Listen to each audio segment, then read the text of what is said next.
Pour ce qui concerne ce gouvernement de transition,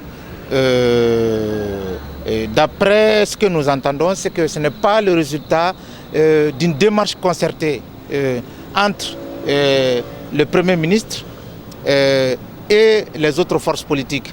Il y a eu certes démarches à leur direction, mais pas par rapport à la configuration et à l'architecture du gouvernement.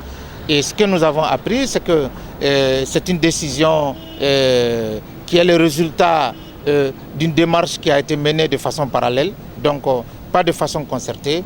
Et moi, ce qui me paraît assez surprenant dans le contexte politique actuel, où le pays, après plusieurs mois de contestation, se retrouve avec la démission d'un président et le parachèvement d'un long processus de soulèvement par les militaires.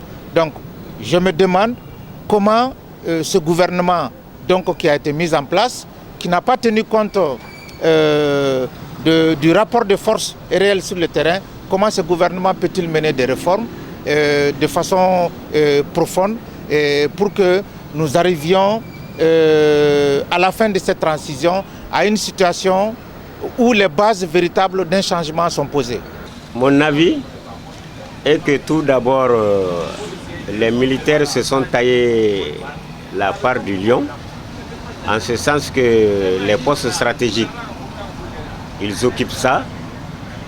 Donc, qu'à cela ne tienne, j'ai constaté que au moins ils ont fait appel à des hommes et des femmes à qui, au prime abord, on peut avoir confiance. Tout le monde ne peut pas être dans le gouvernement. Il faut un choix. Et je sais en tout cas que les consultations ont un peu duré.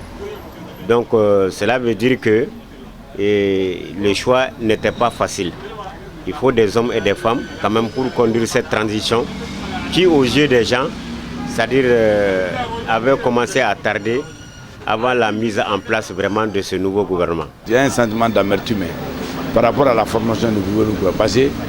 C'est un gouvernement de transition. Qu'est-ce qu'il y a entend par gouvernement de transition? Effectivement, le Mali vit l'un des problèmes les plus graves de son histoire.